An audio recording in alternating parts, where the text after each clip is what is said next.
అసలు సుషుమ్నాడి అందరు లేదంటే వజ్రనాడి, చిత్రనాడి, బ్రహ్మనాడిలు ఉన్నాయండి. అవన్నీ కూడా ఏమి అంటే అతీంద్రియ యోగులైన వాళ్ళు అతీంద్రియ ద్రష్టలు అంటారు కదా, అంటే ఇంద్రియాలకు అందంది తెలుసుకున్న వాళ్ళే అతీంద్రియ ద్రష్టలు, అంటే చూసిన వాళ్ళు. అంటే ఇంద్రియాలని అతీతమైన స్థితిని, ఇంద్రియాలకు అందంది ఇంద్రియ అతీత స్థితిలో తెలుస్తుంది. ఇప్పుడు నీళ్ళలో క్రిములు లేవంటారా? ఉంటాయంటారు. మరి ఎలా తెలుసుకుంటాము? దుర్బిణి యంత్రము సూక్ష్మదర్శిని పెట్టి చూసినప్పుడు తెలుస్తాయి. మన రక్తంలో, నీళ్ళలో, వాయువులో కూడా ఇప్పుడు మనం ఇలా సూక్ష్మదర్శిని పెట్టి చూసినట్టయితే పెద్ద పెద్ద క్రిములు తిరుగుతుంటాయి, వాయువులో కూడా ఉన్నాయి.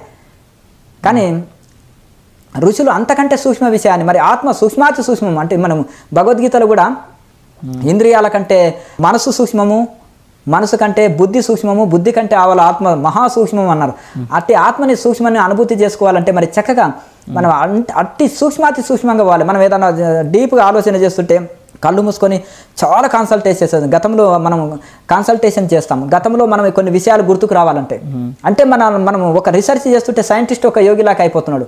సైంటిస్ట్ భౌతికంగా ప్రయోగాలు చేస్తున్నాడు, యోగి అంతరంగంలో పరమాత్మ కోసం ప్రయోజనం చేస్తున్నాడు.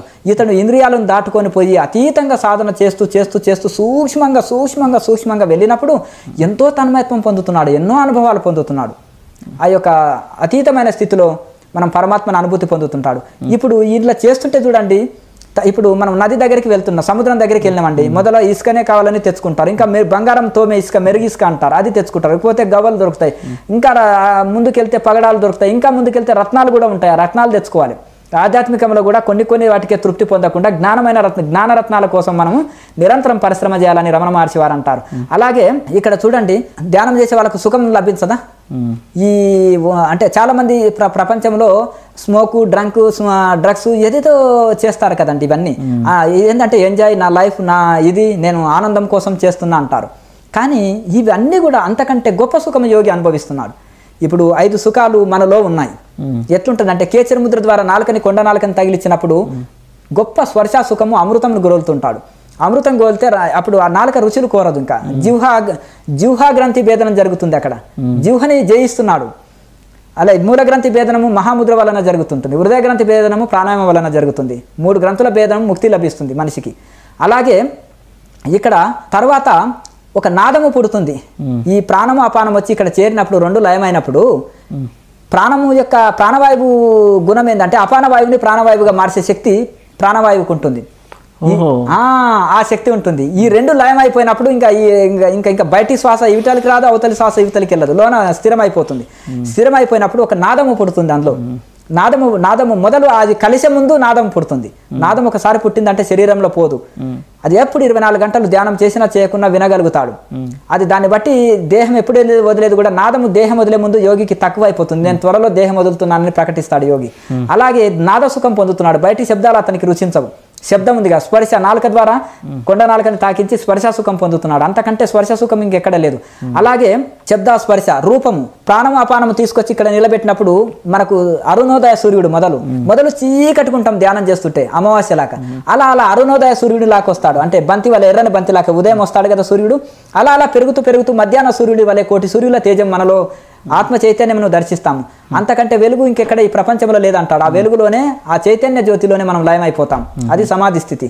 అయితే ఇక్కడ అన్ని సమస్తము ఈ సహస్రారంలో ప్రాణము స్థిరమైనప్పుడు అప్పుడు నిర్వికల్ప సమాధి స్థితి బ్రహ్మానందం పొందగలుగుతుంటాడు. అదే కైవల్య స్థితి. అయితే ఇక్కడ శబ్ద స్పర్శ రూపం చెప్పుకున్నాం. శబ్ద స్పర్శ రూప రసం ఉంది. అప్పుడు అమృతం వస్తుంది కదా. కేచర ముద్రలో సహస్రారం నుంచి ఇప్పుడు శివలింగము అంటారు. శివలింగము అభిషేకం చేయంట. కొండనాలక శివలింగము సహస్రారంలో అభిషేకం జరుగుతుంది, కలశం జరుగుతుంది. కలశం ద్వారా ఆ యొక్క శివలింగానికి అభిషేకం జరుగుతుంది. ఇదే లోన పొందిన అనుభవాలే గుళ్ళు గోపురాల్లో ఇవి ఏర్పాట్లు చేశారు. చూడు, నానా విధాల శబ్దాలు మోగుతుంటాయి, డప్పులు, మేళాలు, తాళాలు, ఇవన్నీ గుళ్ళోకి వెళ్లే ముందే. ఇవన్నీ దశవిధ నాదాలు సాధనలో ప్రారంభంలో వచ్చేది. తర్వాత ఘంటానాదం, ఒకసారి గంటను కొడతాము, కంచు గంట చాలా గన్నని మోగుతుంది, టంగ్ అని మోగుతుంది. ఆ తర్వాత మనము చీకటి గదిలో నెయ్యి జ్యోతిని వెలిగిస్తారు. నల్లరాతి విగ్రహము, చీకటి గది, ఆ జ్యోతి ఆధారంగా నల్లరాతి విగ్రహమైన ఆ భగవంతుని చూస్తున్నాం. ఈ జ్యోతి ఆధారంగా యోగి పరమాత్మను అనుభూతి పొందుతున్నాడు. దానికి యోగులు ఏమంటారు? తస్యవాచక ప్రణవ అన్నారు పతంజలి సూత్రాలు. యోగి ఓం అని అంటారు ఇద్దరు కలిసినప్పుడు. ఆ ఓం అనే పరమాత్మకు ఒక పేరు, దాన్నే ఉచ్చరిస్తారు ఇద్దరు కలిసినప్పుడు. ఆకారం బ్రహ్మ, ఉకారం విష్ణు, మకారం మహేశ్వరుడు, త్రిమూర్తులు ప్రపంచంలో శబ్ద బ్రహ్మం. ఓం లేకుండా రామాయ నమః, శివాయ నమః, కృష్ణాయ నమః అంటారు. ఓం కలుపుతారు కదా. ఓం అంత ముఖ్యమైనది, అందుకనే ఓమే పరమాత్మ స్వరూపం. అయితే ఇక్కడ మనము శబ్ద స్పర్శ రూప రసము కేచర్లో అమృతం వస్తుంది. ఈ విధంగా అన్ని సుఖాలు పంచ సుఖాలతోటి ఈ లోకం బంధించబడింది. ఈ పంచ సుఖాలు లోపలిని అనుభవించి యోగి ఎంతో తన్మయత్వం చెందుతున్నాడు. ఎంతకంటే గొప్ప సుఖం ఈ ప్రపంచంలో ఏం లేదు. అయ్యో తెలియక ఎంత దుఃఖం పొందుతున్నారు లోకంలో అని జాలి దయా పొందుతాడండి వాళ్ళని చూసి. వాళ్ళు సంసారం కోసం పడే బాధలు, తాపత్రయాలు ఇవన్నీ చూస్తే ఏది వదిలిపెట్టాలంటున్నారు ఋషులు. ఎవ్వరు చెప్పలే అన్నిట్లో ఉండు నాయన, అన్ని ఆస్వాదించు, కానీ నేనెవరో తెలుసుకో. ఎందుకు అనవసరంగా మోహం చెందుతున్నావు? దేహ సంబంధాలే అన్ని, దేహమా వదిలేది, నీది ఏది కాదు, భగవంతుని అనుకో. నీకు సుఖ దుఃఖాలు లేవు. రైల్లో నిలబడి నీ యొక్క సూట్ కేసు నెత్తినందుకు ఎట్టుకుంటున్నావు. నిన్ను నీ పెట్టెని మోస్తుంది కింద పడి. ఇంతమందిని మోసేది అంటే నిన్ను కూడా అదే మోస్తుంది, నీకు తెలుస్తలేదు. రైలే మోస్తుంది. ఆ పెట్టెని కింద పడితే నిన్ను అంటే ఇంత బ్రహ్మాండాన్ని సమస్త జీవరాశులు నోరు తెరవంగానే లేవగానే నోరు తెరుస్తున్నాయి. అన్నిటికీ ఇంత ముద్ద ఆహారం ఇస్తున్నాడు భగవంతుడు. క్రిమి కీటక పశువు పక్షులు, కుంటివాడు గుడ్డివాడు, ధ్యానం చేసేవారు చేయవారు, సోమరులు, భక్తుడు కానివారు, ధ్యాని కానివారు అందరికీ ఇస్తున్నాడు భగవంతుడు. మహాదాత భగవంతుడు. మరి నిన్న సంసారం నిన్ను చూసుకోలేడా చిన్నది? అలాగే ఇంకొకటి, నేను చేస్తున్నాను కర్త అనే వరకే అన్ని మనిషికి చాలా దుఃఖము ప్రారంభమైంది. ఈగో ఎక్కడైతే వచ్చిందో అక్కడనే ప్రాబ్లం వచ్చింది. ఇంకొకటి ఇక్కడ ఎలా అంటే కొంతమంది ఋషులు ఎట్లా సంకల్పం చేస్తారంటే, బుద్ధుడు కూడా అదే అనుకోండి, ఋషులనే ఆదర్శం తీసుకున్నాడు. మరి దేహం త్యాజేవ కార్యం సాధేవ అన్నారు. నేను చనిపోతాను, మరి భ్రమ లేదు ఆయనకి అక్కడ. నేను శరీరం కాదని అనుకున్నాడు అప్పుడే. ఇంకొకటి, ప్రారంధమే శరీరాన్ని పోషించుగాక. అవును, దీనికి ప్రారంధం ఉంది అండి. మనం విసిరినాము, బంతి విసిరినంతసేపు వెళ్తుంది కదా, అంతే కదండి. బంతి విసిరినంతసేపు శక్తి ఉన్నంత వరకు పోతుంది కదా, తర్వాత ఆగుతుంది కదా. ఎంతకాలం జీవించాలి, ఎంత అనేది మొత్తం రాసి పెట్టుంది. ఎంత జీవితం గడపాలి, ఎవరు భార్య, ఎవరు పిల్లలు, ఎవరు గురువు, ఏది చేయాలి, ఎప్పుడు దేహం వదలాలని రాసుకొని వచ్చాడు. ఎందుకు? ఇంకా భ్రమ. మానవ ప్రయత్నము, పురుష ప్రయత్నం చేయదగింది చేసి అంత దైవాందే కార్యము భగవంతుండే అనుకున్నప్పుడు మనలో కర్తభావన లేనందుకు సుఖ దుఃఖాలు లేవు, లాభ నష్టాలు లేవు.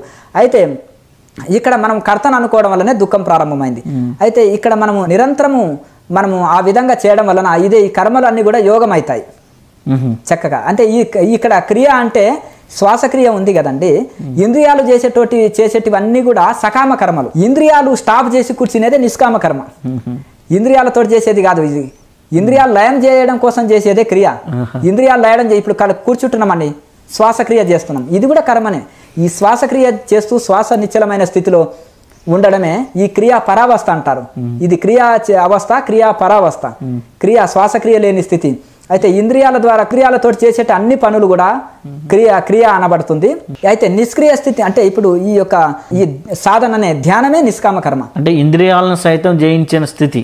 అయితే ఇప్పుడు ఇంద్రియాతీత స్థితికి తీసుకెళ్ళటమే ధ్యానము. అయితే ఈ ధ్యానాన్ని ఏమంటున్నారంటే నిష్కామ కర్మ అంటున్నారు. అదేమో అది సకామ కర్మలే అన్ని. ఇంద్రియాలతో చేసేటివి అన్ని సకామ కర్మలు. ఈ ధ్యానం ఏమో నిష్కామ కర్మ.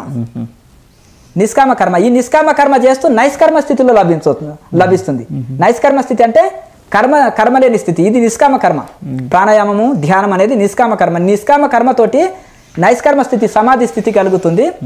అప్పుడు జీవన్ముక్త అవస్థ లభిస్తుంది. థ్యాంక్ యూ స్వామీజీ, అద్భుతమైన విషయాలు మాతో పంచుకున్నందుకు చాలా చాలా కృతజ్ఞతలు. మీకు కూడా చాలా ధన్యవాదం అండి. ఓం ఓం ఓం.